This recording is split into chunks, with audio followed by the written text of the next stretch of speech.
everyone, welcome back to my channel. My name is Tiara, aka Bookworm Babe, and as you've seen from the title of this video, my Indo-Caribbean anthology is out. 2 times removed, an anthology of Indo-Caribbean fiction is out. It is available, and in case you don't know, it came out 2 weeks ago on May 20th. And wow, it's been such an insane 2 weeks, honestly, and I haven't had a chance to kind of come on here, film a video, and show some love on my channel, but I'm here now, and I just wanted to make a video that wasn't too long, but I just kind of wanted to talk about everything that's been going on, as well as like the process of this book, right? It's been, like I said, absolutely amazing. The love and support that has come from the Indo-Caribbean community has been amazing.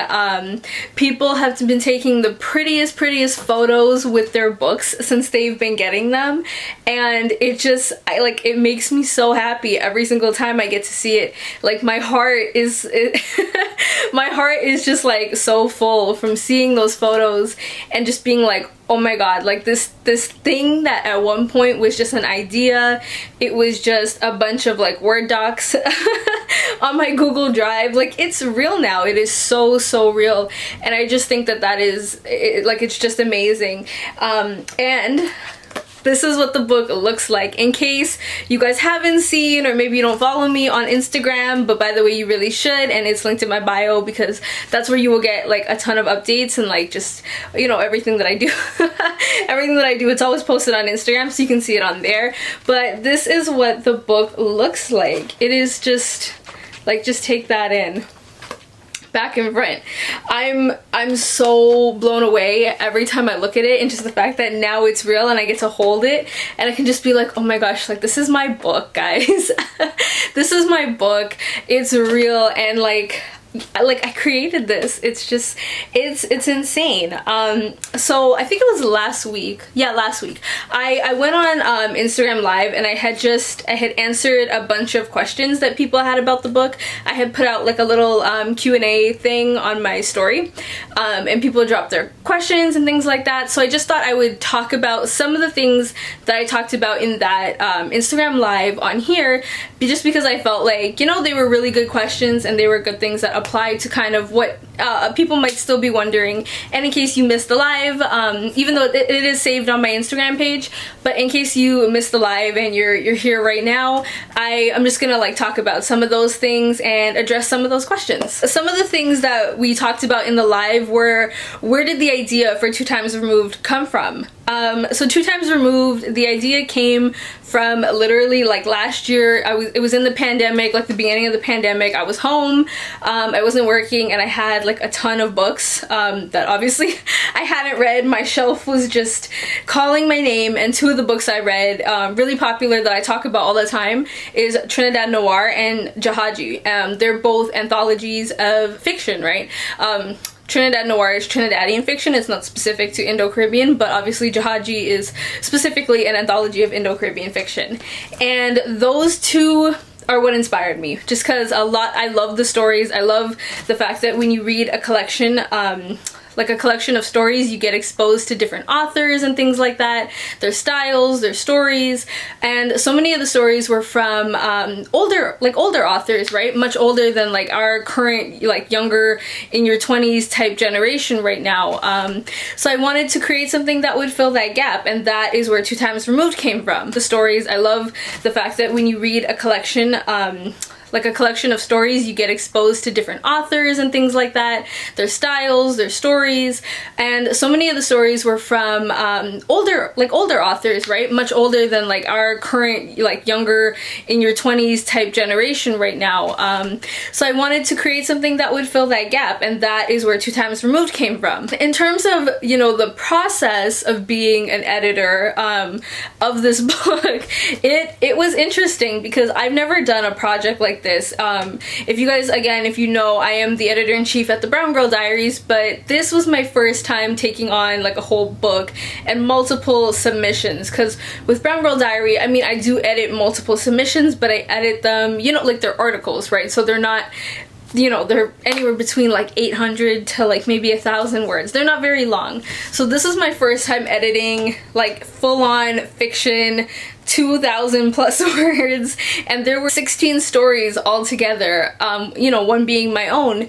So it's one thing even to edit your own work, but when you start editing other people's work, you know, you're just looking at things that you've never really like considered before. So it was interesting. It was a bit challenging for sure to coordinate and edit, like I said, like 16 stories and then coordinate with 15 other people aside from myself. But I thought this is where I really got to challenge myself, like as a writer, as an editor, as, you know, just everything really, because it's one thing to sit down, read books, you know, to review the books, but it's a whole nother ball game to create the books. And in case you guys don't know, Two Times Removed is self-published. I used the Amazon platform, the Amazon KDP platform, to publish the book. And again, like, you know, it's you're on your own here when you self-publish, right? It's in your own hands to get a cover done, get the editing done, and I really wanted the book to look as professional as possible, right? Because my one worry was that, oh my gosh, what if it just like looks like it looks self-published, you know what I mean? And when I say that, I just mean like it doesn't come across professional. And that doesn't mean that self-published books are not professional, but sometimes you can, you know, like there's really obvious like mistakes, for example, in like a self-published book, and that's where like editing comes in, or, you know, covers. People, whether we like it or not, people judge books by a cover, right? So I really tried to be so conscious of all of those things, because again, like it was all on me, and I wanted to put my best foot forward to just make sure the book was as, you know, just as well presented to the world, to our community as possible. And I really do think that it hit that note. I really do. And I mean, look at it, like wait, I have this like shining from the sun, but if you just like, I'm so amazed, and I think it really did turn out so amazing. I'm so happy, honestly, every time I look at the book. But what else, I guess, that we can talk about was, you know, in terms of my process as an editor, that was something I got asked as well. Like, what was my process like as an editor? And for me as an editor, each story went through 3 edits. 4, I guess 4 altogether. So there was the initial time that I read the stories, and this was a time where I wasn't necessarily like editing or anything like that, but it was just a read over, and then I was kind of identifying like anything that stood out to me right away. And then I went into the first edit and then just kind of corrected those like initial standouts and stuff like that, and anything else that I caught along the way. Then I gave it some time and went into the second edit. Again, like, we're reading things out loud, we're seeing the flow of the sentences, does it sound good, does it read well, things like that. And then we're editing again. And then by the third edit, you know, we gave it some more time, came back, I went through that entire process again of like reading everything out loud, line for line. Does it flow correctly? Is the punctuation in the correct spots? You know, is just all those little details, the punctuation, the grammar, the spellings and capitalizations, making sure that things are in the correct place. And then after that, of course, I sent all the pieces back to the writers so they could approve the edits, and if they had any further edits, because, you know, it had been months, so sometimes people want to add something that maybe they didn't think of at the time, and we added those things in, and then the story was ready to go. And in between each edit, I took time. Sometimes it was a month, sometimes, well, actually, yeah, usually it was about a month in between, or a little more than a month in between the edits, right? Because it took me, I got all the submissions in August of last year, and the book came out in May, so that was roughly 9 months-ish, and I did take like months in between, months in between each edit, because I feel like when you're looking at something all the time, you don't catch things, right? Because your eyes are so accustomed to what you're looking at, and your brain is just kind of processing, you know what I mean? Processing in a way that's just like, it understands what's being said, you know what I mean? If, like, I hope that makes sense. But I took that time in between, because when you look at something with fresh eyes, and you read it out loud, and you've spent time away away from it, I find that you're able to catch things better. So that is a huge, one of the hugest things for me as an editor. Taking time in between edits. And then the second one is, like I said, I read everything out loud, like every single time.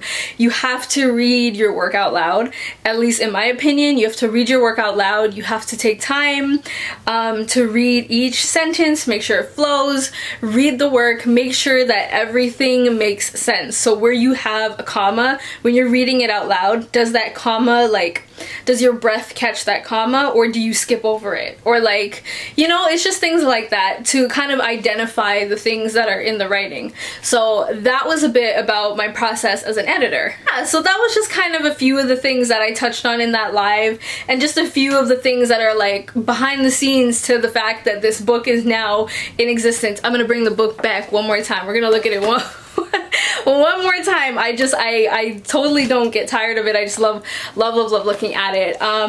And yeah, so one thing I'm gonna say, I'm gonna, put out here from now, I think that the reaction to this book and just the way it's done its job that I intended for it, and so much more, I think it's gonna be really necessary to create a second volume of 2 Times Removed, and continue giving people, a voice to tell their stories, and to, telling different stories, different perspectives and stuff like that. I think it's really important, and I think, because it's kind of by us, for us, you know what I mean? It hits different.